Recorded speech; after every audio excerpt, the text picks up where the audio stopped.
biyya ormaatiin yookaan ammoo biyya keessatti hojiiwwan maallaqa gaggarii irraa argachuu dandeenyu hojii sana dhaabuu yeroo barbaannetti maallaqa keessatti jijjiirannee hojii dhaabuu dandeenyu waliin ilaalla isaan kanneen keessa real estate investii gochuu mana bituu lafa bituu konkolaataa bituu hojii oomishaa fi hojii horsiisa loon aananii fi loon foonii kanneen kaafne waliin ilaalla hamma xumuraatiin.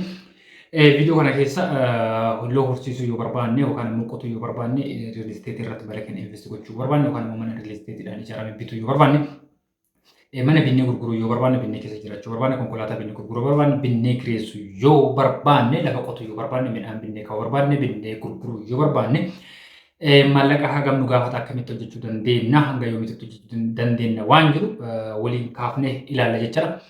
Ibrahim jedhama Kuroon yeroo jalqabaatiif gara YouTube chaanaalii kanatti YouTube chaanaalii kana subscribe godhuudhaan odeeffannoowwan yeroo tan asirraa isin gadhiisuu biizinasii wal qabatan odeeffannoowwan jiru jireenya keenya wal qabatan waan biizinasii biyya keessaa yookaan biyya ormaatiin biyya keessatti hojjechuu dandeettan odeeffannoowwan baankii wal qabatan sharafa maallaqaa akkasumas odeeffannoowwan paaspoortii wal qabatan ijoolleen biyya namaa keessa jirtan sababa garaagaraatiin rakkoowwan garaagaraatiin irra ga'e waan furmaata isin ta'uu danda'a jedhee waan ofii kiyyaa beekuu fi odeeffannoo isaa iddoodhaaf nuwaan kan isin bira ga'u ta'a waan ta'eef YouTube chaanaalii kana subscribe godhaa videoon kun isin tolee tanan like godhaa odeeffannoon kun beekuuf dhaga'uun ni qaba jettan namni yaadda yoo jiraate share godhaa biraan gaas jira kanaaf ammatuma qophii kennaatti nu haana bu'a egaa kun jalqaba isin kaase biyya keessa yookaan immoo biyya ormaatiin real estate irratti mallaqa invest gochuu yookaan immoo hojii investment real estate mana binnee kaa'u manuma dhuunfaa mana bituu yookaan immoo lafa binnee mana irratti ijaaruu lafa binnee kaa'u yeroo biraa deebinee gurguruu horsiisa loonii loon aananii loon foonii yookaan immoo midhaan nyaataa qotuu kan qotame yeroo oomishni isaa saawwatti binnee kaa'u binnee yeroo sana gurguruu akkamitti hojjechuu dandeenya waan jedhu waliin kaameelaa konkolaataa binnee kaa'u binnee gurguruu binnee tajaajila kireessaatiif oolchuu akkasumas immoo tajaajilawwan taaksii fi raayidiiwwan garaagaraatiif konkolaataatti fayyadamuu dandeenya konkolaataa akkasii binnee hojii akkasiitiin jalqabuu fi maallaqa hangam nu gaafata hojii kana immoo akkamitti jalqabuu dandeenya kan jiru jalqaba irraa kaasee amma xumuraatti isin biraan ga'a jechuudha. Egaa jalqaba irratti real estate bituu yoo barbaanne maal irratti hundoofne bituu dandeenya akkamitti bituu qabna waan jedhu waliin kaafna tokko isaaniitiin diippilii gadi fageenya waliin ilaalla isin jechuu barbaada. Egaa real estate namoonni bituu barbaadan yookaan immoo manneen real estate irratti maallaqa keessa invest gochuu namoonni barbaadan akkamitti hojjechuu dandeenya maal irratti hundoofne bituu dandeenya filachuu dandeenya waan jedhudha kan jalqaba irratti ilaallu dhiifama. Real estate otoo hin bitin yookaan real estate haa ta'u mana jireenyaaf manuma namni dhuunfaa ijaaru yookaan immoo dhaabbileen real estateedhaaf manneen ijaaran kunniin jalqabatti isin ilaaluu qabdanii filannoo iddoon sun jiraachuudhaaf mijaa'aadha namni jiraachuuf yookaan ofii keessanillee keessa jiraachuu yoo barbaadani keessa jiraachuudhaaf hamma mijaa'aadha gurgursuu barbaadan namni kan ilaalu gatii isaa cala wanti inni ilaalu jireenyaaf iddoon sun mijaa'aadha baakiyuu isaa ta'u Fronti yuusaa yookaan mana san keessa duubni manicha san yookaan duubni real estate gamoo ijaarame sanii maal fakkaata green area bareedaa yoo qabaate yookaan immoo walakkaa magaalaa yoo ta'e gara duubaa fi gara fuullee naannoo magaalaa babbareedan keessa yoo jiraate baay'ee tokko filatamaadha yookaan immoo magaalaa irraa baay'ee kan hin fagaanne yoo ta'e namni isaa keessattuu manneen akkanaa kanneen magaalaa Finfinnee keessatti argatan waan ta'eef magaalaa Finfinnee keessatti jireenya keessaa wanti ulfaatu tokko tajaajila tiraanspoortiitiin tajaajila birrii taaksiidhaaf baafamu.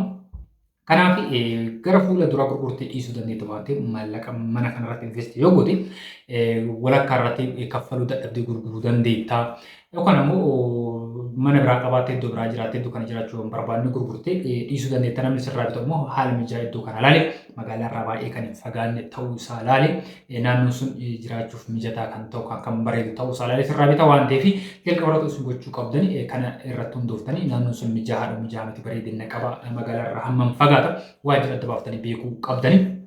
Lammaffaa immoo tajaajila baankii waliin isin qabsiisuu fi qabsiisuu dhabuu isaallee adda baaftanii beekuu danda'uu qabdani. Akkuma viidiyoo darbeera isin kaase baankii keessatti tajaajiloota baay'eetu jira tajaajila dhalaa faanaa fi yookaan dhalarraa bilisaatu jira. Dhaabbileen akkanaa kunniin tajaajila dhalarraa bilisaa isin qopheessuu danda'u kan dhalaas yoo isin barbaade isin qopheessuu danda'u dhaabbilee hin qopheessinetu jira waan ta'eef isa kanneen dura otoo ittiin seenuun otoo hin bitiniin dura gaafattanii tajaajila liqaa baankii qabu kan immoo tajaajila baankii wal naa qabsiisuu qaba magaalaa irraa hammam fagaata naannoon kun jireenyaaf maal fakkaata namni jaalatamu hin jaalatu jireenya naannoo kun filatamaa miti kan jedhu adda baaftanii beekuu qabdan gatii caalaa isaanis gaafa gurguranii kaffaltii jalqabaa haa ta'u walakkaa irratti kan kaffaltan haa ta'u waliigala deemishaa gatii isaa ta'u kan isaan baasanii kena real estate baay'eetu jira naannoo 40 ol jedhameeti haasa'ama. Yeroo kanatti kan ijaaramee hojiirra ooleeru. Isaan kun inni gatiin isaa garaagara. Sababni garaagarummaan gatii isaa waanuma nama isin kaas kanarratti hundaa'e malee isaan manneen liksheriidha. Kwaalitii qabu, qulqullina qabu, baay'ee tokko bareedoodha. Gatiin isaa immoo kan kaan olka'e kan kaan gadi kan bu'u ammoo sababa haala inni irratti ijaaramee magaalaarraa fagaachuu naannoo filatamaa ta'u kan irratti hundaa'eetu waan ta'eef kanneen ilaaluu qabdani. Lammaffaa immoo waan humna keessanii madaalu ta'uu isaa beektanii itti seenuu qabdani. Kaffaltii isaa fakkeenyaaf kaffaltii jalqaba paarsantii 20 30 25 35 akka waliigaltee keessan yookaan immoo akka seera isaatitti seera inni baafatee dhaabbatni sun baafatee ittiin kaffaltii jalqaba. Isarraa kan hafe immoo walakkaa irratti jaanatu jalamatamu ji'a sadiin haa ta'u yookaan paarsantii ijaarsisu irra gaheen haa ta'utu jala kaffalaa deemta waan ta'eef humni keessan kan jala kaffalu san hin danda'u yoo ta'e walakkaatti dhaabdanii kanaaf immoo tarii sa'aatii sun gurguruu barbaadanii gabaa argachuu dhabuu dandeetta waan ta'eef humna keessan ni madaala kaffaluu hin dandeettanii kan jedhu adda baaftanii beektanii itti seenuudha. Hin dandeetta yoo ta'e immoo hojii baay'ee tokko bareedaa fi maallaqa sakaa kuusattanii fakkeenya ijoolleen biyya namaa keessa jirtan kaffaltiin keessan ji'aan isinii kaffalama waan ta'eef qarshii keessan akkuma salphaatti isin jalaa hin qisaasofne ji'a waan fudhattanii isa kanaan oolchuu danda'anii yeroo muraasatti abbaa manaa ta'uu dandeettan isin jechuu barbaada. Sa'aatii walakkaa irratti dhaabdan gurguruu barbaadan gurgurtanii dhiisuu dandeettani. Erga xumurameen booda immoo gatii ittiin bittanii olitti gurgurachuu dandeettani. Tajaajila kiraatiif oolchuu dandeettani. Of keessanii keessa jiraachuu dandeettani. Waan shakkii hin qabne wabii keessanii qabeenya keessa dhaabbata gara fuula duraatu waan ta'eef humni keessanii dandeessa yoo ta'e qarshii hamma sanaa hin qabdan yoo ta'e hojii akkasii irratti investimentii keessa yoo gootan baay'ee tokko filatamaadha. Bu'aa gaarii hojiiwwan yeroo kana qaban jedhanii haasamu keessa isa tokko isin jechuudha. Warra kanaaf diippii isa gadi fageenyaan hin barbaadan yoo ta'u koomenti jedhatin barreessaa fi gadi fageenyaan hunda isaanii dubbise kan irra filatamaa ta'e kan irratti investi gochuu akka danda'e kan irraa bitachuu akka danda'an yeroo itti aanutti viidiyoo itti aanu kan isin maxxansu isin jechuudha. Mana dhuunfaas haa ta'u magaalaa keessatti manneen nama tokko kan abbaan dhuunfaa ijaare kanas bituu yoo barbaadan haaluma kanaan naannoon sun filatamoo filatamaa miti.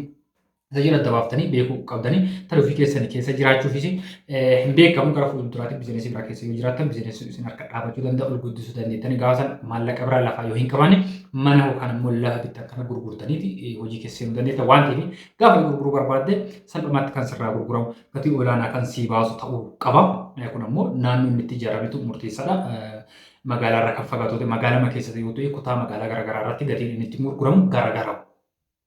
Kan lallamu midhaagina yookaan bareedina mana sanii manni sun viillaa baay'ee bareedu finishingi isaa xumuramee ijaaramu qotu hin taane naannoon sun maal fakkaataa naannoowwan fakkeenyaaf naannoon jiru kana fudhannee fakkeenyaaf magaalaa Shaashamannee fudhattee ganda duwwaa 4 duwwaa 5 duwwaa 1 duwwaa 10 jedhamee jira. Isaan kanneen hunda keessa fakkeenyaaf ganda duwwaa 1 keessa fudhattee gatiin lafti naannoo kanatti ittiin bitamu ganda biraatitti mana bituu dandeetta. Yookaan immoo manni naannoo kanatti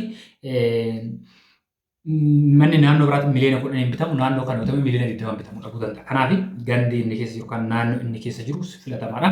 Kan murteessaadha. Kanaaf yoo gurguruu barbaadde gatii gaarii naannoo kamitti naabasuu danda'a dafee naannoo kamitti gurgurachuu danda'a isa jedhu sadda baaftee beekuu qabda. Kanaaf yeroo manneen akkasii kana bittan real estate haa ta'u nama dhuunfaarraa bittan haa ta'u gatii isaa caalaa wanti isin irra xiyyeeffachuu qabda. Naannoo akkamitti manni kun naannoo akkamii jira jiraachuudhaaf filatamaa naannootti ta'etti naannoo namni baay'inaan itti bitutti ta'uu qaba. Kanaaf kwaalitii isaa otoo hin taane gatii ittiin bittan gatiin isaa gadi bu'aadha. Kanatu gatiin isaa naqabsiisa kanatu humna kee jechuu otoo hin taane naannoo namni baay'inaan bitutti gatiin olaanaa sanaan haa bareedu baatu qulqullina qabaachuu haa baatu qulqullinni meeshicha sana irra qabeenya sana irra otoo hin taane naannoo sana irratti waan ta'eef namni mana bitu naannoo bita. Kanaaf waan kamuu keessattuu kana gochuu qaba. Kanaaf bishaan kana fudhu suuqiidhaa bituu barbaadde qarshii 25-30 bitta. Suuqiidhaan mana nyaataatti qarshii 25-30 bitta. Isuma kana litirii tokko bituu yoo barbaadde hoteela yoo dhatte 40-45 hamma 50 ittiin bituu dandeetta. Akkasumas immoo hoteela gurguddaa yoo dhatte hamma 60 illee naannoo itti bitamu jira. Bishaanii hammi isaas tokkuma. Litirii tokko bishaan akaakuun isaas tokkuma. Isuma kana isuma suuqiidhaan 25 yookaan 30 bittu aeropoortii yoo seente qarshii 300 bitta. Tokko isaa jechaadha. Kanaaf iddoon isaa murteessaadha isin jechuu barbaade. Piroodaaktii harka keenya jiru san caalaa qabeenya harka keenya jiru san caalaa iddoon inni jiru iddoon inni itti barbaadamu murteessaadha. Deebiftee gurguruus yoo barbaadde keessa jiraachuu barbaadde kirees ibin bittaa miti kiraa irratti. naannoo manni kiraan isa baay'eetti ol ka'utu jira, naannoo manni kiraan isa gadi bu'aatu jira. Kun maalidha? Manicha qulqullina mana sanii irratti qofa otoo hin taane, bal'ina mana sanii qofa otoo hin taane, naannoo inni jiru, iddoo inni jiru. Keessattuu mana irratti, manaaf lafa irratti naannootu murteessaadha waan ta'eef malee guddina isaa, bal'ina manaa, bareedina manaa, waan akkasii kanneen miti. Lammaffaa immoo keessattuu isa kana keessatti lafaa fi mana nama dhuunfaarraa yeroo bittanii faayila isaa seeraan beekuu danda'u qabdan. Ofii keessan yoo hin beekne ammoo nama beekuu filachiisuu kan nama beekuu laalchisuu ogeessa waan kana beekuu laalchisuu nama fira keessanii haa ta'u maallaqaan haa ta'u nama kana beekuu dhimma kana isin xumuruu faana deemu qabdani.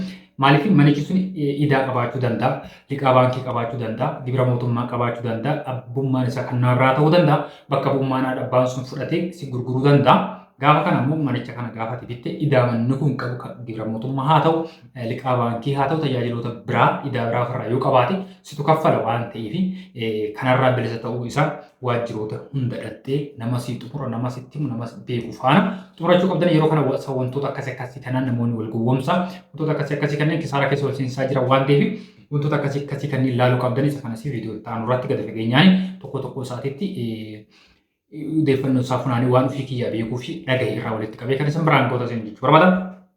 Konkolaataa soo ta'e waanuma akkasii kana namoonni konkolaataa bittanii keettanii yookaan immoo konkolaataa bittanii tajaajila karaatiif oolchuu dandeettanii bittanii deebiftanii gurguruu dandeettanii haala salphaatti qarshii 200, 300, 400 irraa argachuu dandeettanii ji'a 2, 3, 4 waan caalle tokko keessatti argachuu dandeettanii amma bittanii immoo gurgurtee qarshii amma kanarraa argachuu dandeetta waan ta'eef hojiiwwan galii bareedanuu argamsiisan kana bu'aa bareedaa sa'aatii gabaabaa keessatti yeroo gabaabaa keessatti turtii yeroo gabaabaa keessatti irraa argachuu dandeenyudha. Hojiin kunniin konkolaataa bittee kaa'uu dandeetta. Gatiin konkolaataan haarofni barneen gaddaa ittiin bitamu bara kana immoo konkolaataan kan hojjetee ittiin bitamuu danda'a waan ta'eef fakkeenya konkolaataan barneen gaddaa miliyoona 2 bitamu bara kana miliyoona 3, miliyoona 4, miliyoona 3.5, 2.5 waan akkasiitiin gurguramu.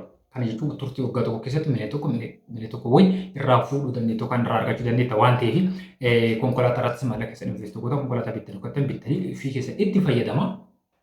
Tarii sa'aatii gurguruu barbaadan qarshii itti bitte olitti gurgurta malee achi gaditti gurgurtu miti. Kana jechuun qabeenya bitte sana mana haa ta'u konkolaataa qabeenya biraas haa ta'u haala gaarii yoo qabatte otoo hin miidhamini otoo waan ta'e yoo qabatteedha maallaqa akkasii kan irraa argattee yeroo biraa gurguruu kan dandeettu kan immoo dafteetu gurgurachuu kan dandeettu. Kana alatti ammoo qabannaan kan kee gadi bu'aa yoo ta'e kan miidhamaa ta'e yoo caccabaa ta'e kisaaruun hin jira waan ta'eef qabeenya keessa haala gaarii yoo qabaattan yeroo itti gatii bareedatti gurgurachuu dandeessan jechuu barbaada. Garuu yeroo bittanii qabeenyi sun qulqulluu ta'u, idaarraa qulqulluu ta'uu, liqaarraa qulqulluu ta'uu, gibira mootummaa kaffaluu,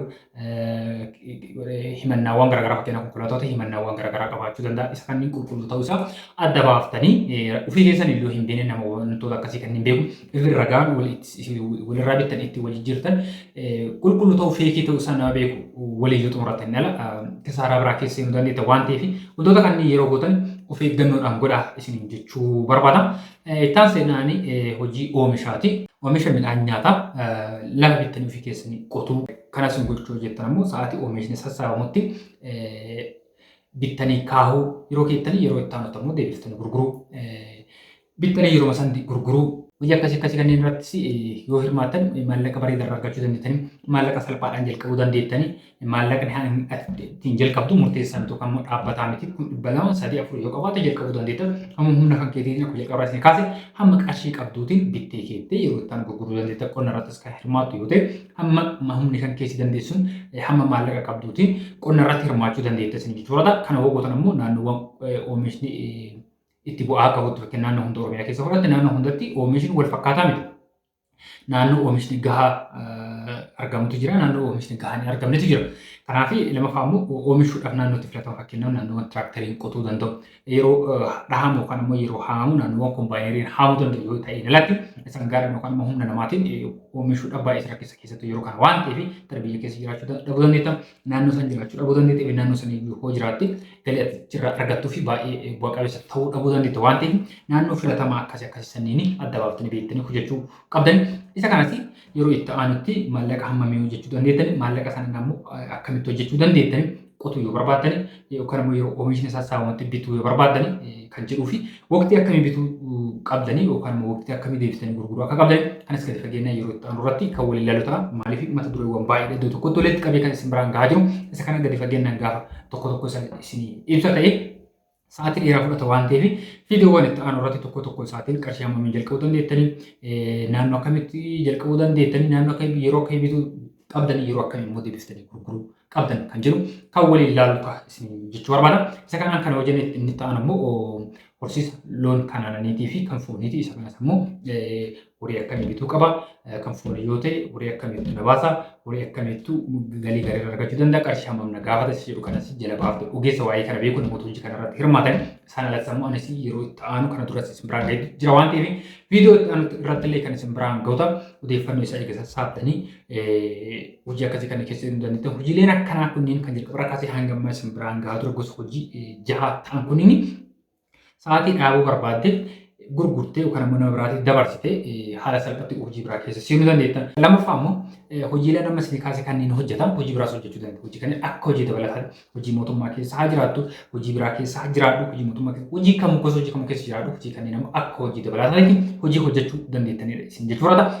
Odeeffannoo gammas biraan gahaa ture kana irratti gaaffii yoo qabaattan ammoo yaada dabalataa yoo qabaattan waan biraa dabalee akka isin biraan gahu kan barbaadan yoo jiraate koomentii jalatti naa barreessaa. Isaan isaa immoo diskiripshinii booksii keessa telegiraamii liinkiin jira waan ta'eef achi keessan seentanii dubbisuu nama barsiisuu waan kamuu gaafachuu beekuu dhagahuu dandeetta isiniin jechuu barbaada. Waan hordanii galatooma galanii keessan dachaadha. Viidiyoo biraatti namoonni deemutti nagaa tura. YouTube chaanaalii kana immoo masirraa deebi'uun subscribe godhadhaa. Bye.